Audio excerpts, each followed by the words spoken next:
আজকের যে দরবার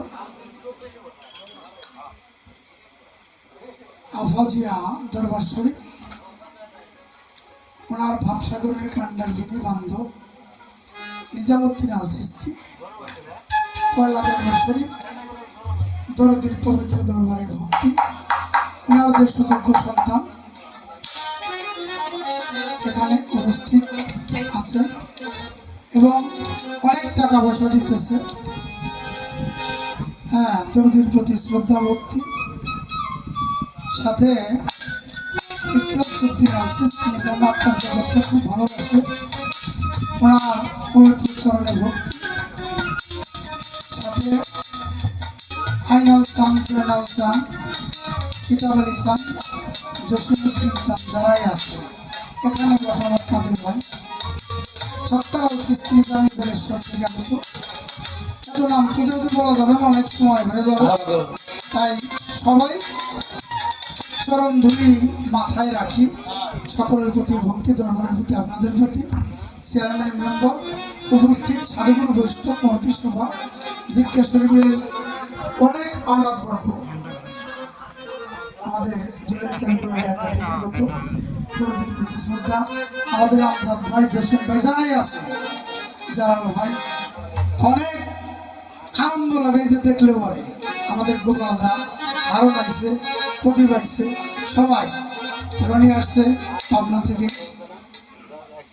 তাই গান বাজনা বড় বিষয় না, ভালো লাগে। তবে আমার মনির চান একটা কথা কইছে, আর আমার কথা নাই পাগল, যেটা পালা গান না, এখানে মনের আবেগে গান গাইতে হবে, মনের আবেগ। কারণ এরা যারা এসে বলছে তারা ভক্ত কি চায় জানো? ভক্ত চায় যার যার বান্ধবের নাম,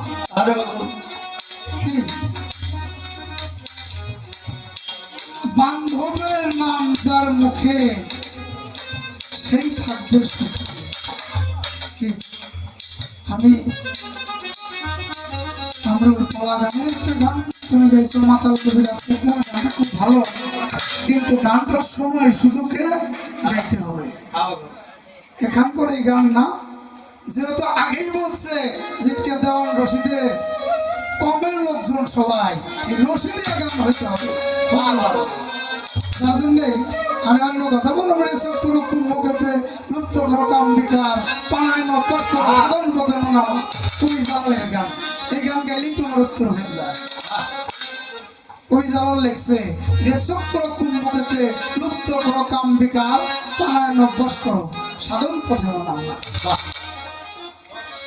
অনেক বড় গান এটা, কি 108টা ছন্দ এই গানে, অনেক বড় গান। এখনকার শিল্পীরা এগুলি বেশি গাইতে পারবো না, এটা গল্পের কথা না।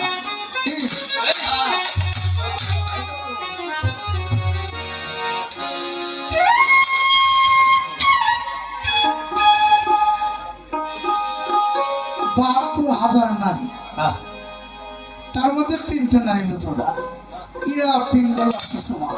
যারা মহান ব্যক্তি, সাধক ব্যক্তি, তারা হলো পাতাল ধরে চলাফেরা করে,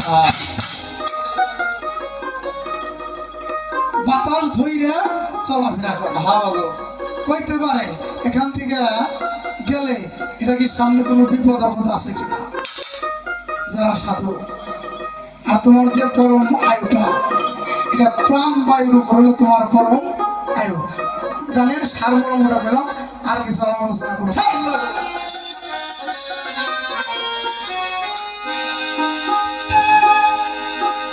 সেজেছ যে শ্বাস করিবে সেই কাজ, নইলে পাবে বিচারের সময়। সেজেছ যে শ্বাস করিবে সেই কাজ, নইলে পাবে বিচারের সময়।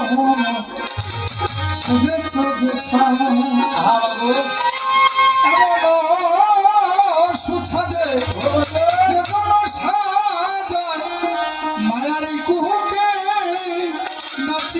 এবার সেজেছ যে সাজ করিবে সেই কাজ নইলে পাবে বিচারের সময় সেজেছ যে সাজ করিবে সেই কাজ নইলে পাবে বিচারের সময় সেজেছ যে সাজ করিবে সেই কাজ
Oh,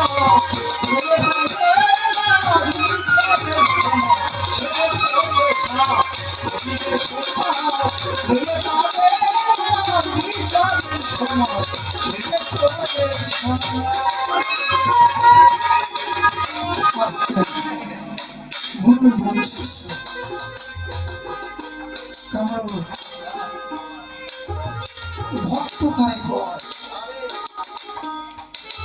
ভক্ত চায় আমার তো হেয়াল যাতে খুশি থাকে আর কিছুই চায় না। এই যে যারাই আসছে একলা চায় তারা দর্শন করে দেখলেই শ্রেষ্ঠ এবাদতে পরিণত, এর চাইতে এবাদত নাই। যার জন্য ভক্ত চায় সব কিছু ত্যাগ করে, ঘর চায় না, বাড়ি চায় না, টাকা চায় না, পয়সা চায় না, চায় আমার মুর্শিদ খুশি কিসে, আর কিছুই চায় না। এই যে আসছে ফলের সমুদ্র মুর্শিদের দরবার ভক্তের কামনা জান্নাতের হাওয়া হয়ে যায়। কাদের ভাই, আমার কাদের ভাই, খালি মুর্শিদের কথাই, যে জায়গায় মুর্শিদ মুর্শিদের কথাই কয়, অন্য কোনো কথার আমি পাই না। চার দোকানে যাই, লেকচারার বসি, একটা মজলিসে যাই, উনি খালি কয় আফাত চান্দের কথাই। এটাই যখনই তার মধ্যে সব কিছু ভুলে একমাত্র মুর্শিদের কথা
সনাতন ধর্মে একজন ভক্ত, তার নাম ছিল জগা। স্কুলে লেখাপড়া করে, যে মাস্টার তার মা মারা গেছে, সবার কাছে কইল ছাত্রবৃন্দ তোমরা একটা কাজ করো, কি যে আমার মা মারা গেছে, তার অনুষ্ঠান করতে হবে, তোমরা যে যা পারো আমাকে সাহায্য করো। সবাই সবকিছু দিল, কিন্তু জগা ওর কিছু, ও একজন গুরু প্রেমিক, একজন গুরুকে ভালোবাসে দরদি, তার নাম হলো দীনবন্ধু। দীনবন্ধু ডাক দিয়ে কয়, দরদি অনেকে তো অনেক কিছু দিল, আমার তো দেওয়ার মতো কিছুই নাই, বাবা তুমি বলো আমি কি দিতে পারি। আকুল ব্যাকুল ভাবে যখন মুর্শিদকে, গুরুকে, প্রভুকে ডাকছে, প্রভু দেওয়ার ডাকে পাগল হয়ে গেছে, বেহাল হয়ে গেছে। আইসা দাঁড়াইছে, বাবা কি বলবে তোমার, বলো কি হয়েছে। আমার যে তার মা মারা গেছে, অনেকের টাকা পয়সা অনেক কিছু দিল, কিন্তু আমি তো কিছুই দিতে পারবো না। বাবা তুমি বলো, আমার মা নাই, বাবা নাই, ভাই নাই, কেউ নাই, তুমি ছাড়া আমার কেউ নাই। তো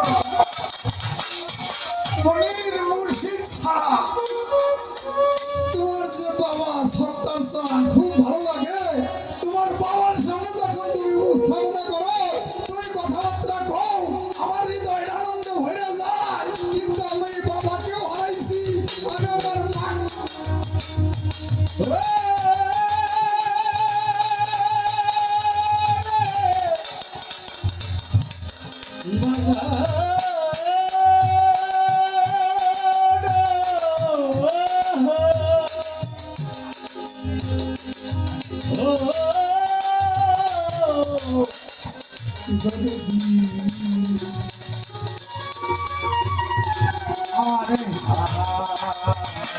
সবাই ফাঁকি দেয়, মা বাবা ভাই বোন আত্মীয় স্বজন আমার সাথে কেউ না, কিন্তু যার যার মুর্শিদ দরদি তাদের ভাই আবাদুদ্দিন চান, যাকে আত্মসমর্পণ করে দেহ মন প্রাণ জীবন যৌবন সব দিছে, একমাত্র কান্ডারি আপনার আবাদুদ্দিন চান।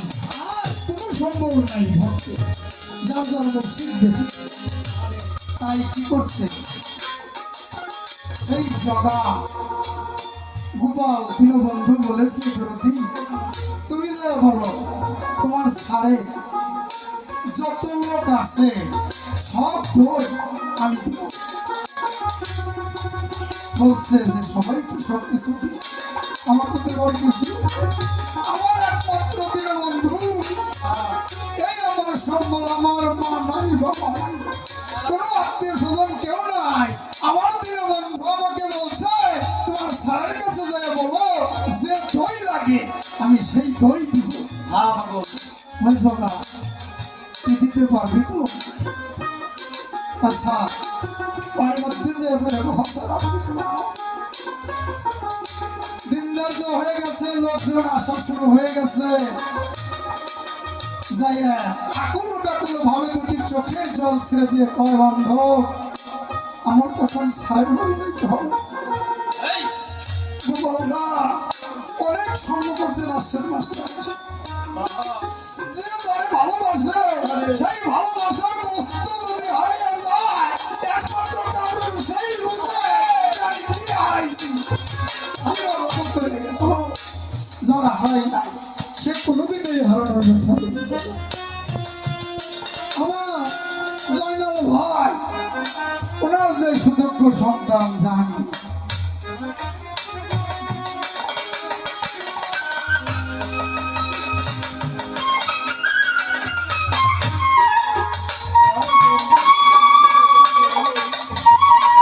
জাহাঙ্গীরকে হারাইছে এখানে সবাই তরিকার একটা ভাই, একমাত্র সুপারিশ করবে মসজিদের সাথে তরিকার ভাই, আর কেউ আর না। তাই করি অনেক মানুষজন এসে গেছে, সেই দীনবন্ধু এক পাতিল দই দিয়ে ওই জায়গা চলে যা, সার এক পাতিল দই দিয়ে পাগল হয়ে গেছে। জায়গা করছিস কি তুই? আমার একটা মাথায় বাড়িতে তুই না পারতি না করতি, এত লোকজন আমি এক পাতিল দই দিয়ে কি করব? জগা পায়ের মধ্যে ফিরে গেছে, যত দই আমার বান্ধব দিছে, যত দই লাগে আমি অত দই দেবো, আপনি কোনো চিন্তা করেন না। জগা নিজের হাতে প্রত্যেকটা ব্যক্তিকে ওই এক পাতিল দই দিছে, সারা মানুষকে খাওয়ানোর পরে ওই এক পাতিল দই ওই তোর বাচ্চার দই কমে নাই।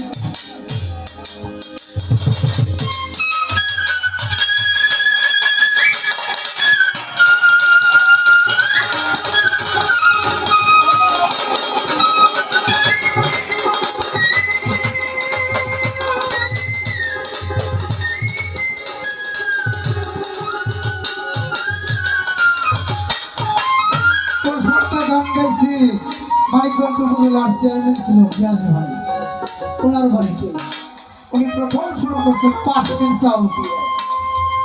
ওনার মা আমার সাথে আলাপ করলো, কয় আমার যে শ্বশুর কিয়ামতি সরকার বাগিয়া, কয় পাশের চাউল খিচুড়ি রান্না করছে, অনেক লোক হয়ে গেছে। আমার যে শ্বশুর আইসা কয় কি কি রান্না করছে, কয় পায়াস আর খিচুড়ি, কয় আমার দেখাও। দেখাইছে, দেখানোর করে কোনো যত লোক আসে বিসমিল্লাহ করে খাওয়াইতে দেবো, কোনো অভাব হবে না। গত বছর অনুষ্ঠান করলো 12 লক্ষ টাকা দিয়ে, ফ্রান্সে থাকে। মা কি লাগলো? মায় কয় 6 বছর ধরে অনুষ্ঠান করিতে। বাবা আমার শারীরিক অবস্থা ভালো না, কোন দিন জানি চলে যায়, আমার এই অনুষ্ঠানটা করে দেয়। 12 লক্ষ টাকা অ্যাভেলেবেল, দুটা গরু আছে 3 লক্ষ টাকা দিয়ে, 5 15 মুরগির মাংস। যারাই করছে রশিদ সরকারের বাড়ি, আমি দেখছি দেশের চালে যাওয়া সাহস পায় না। তবে গুরু প্রেমিক যারা, আমার রশিদ গুরু প্রেমের প্রতি ভক্তি যাদের, তারা যেখানেই যায়, যেখানে যা কিছু করবে, গুরুর যে একটা বরকত আল্লাহর তরফ থেকে যেন অবস্থা বর্ষিত হবে, কোনো কিছুর অভাব বর্ষিত হবে না। আপনি যেখানেই যান, যার নামের প্রতি বর্জ্য, তার কোনো অভাব নাই। গাও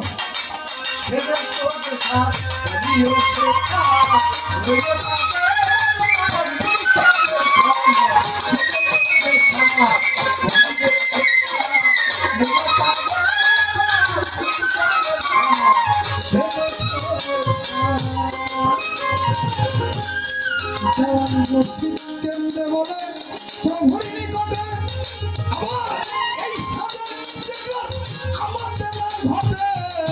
রশিদ কেন্দ্রে বলে প্রভুর নিকটে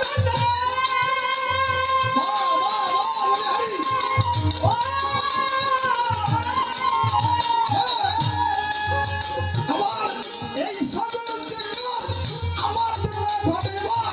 আমি নিরুপায় দয়াল রে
Thank you.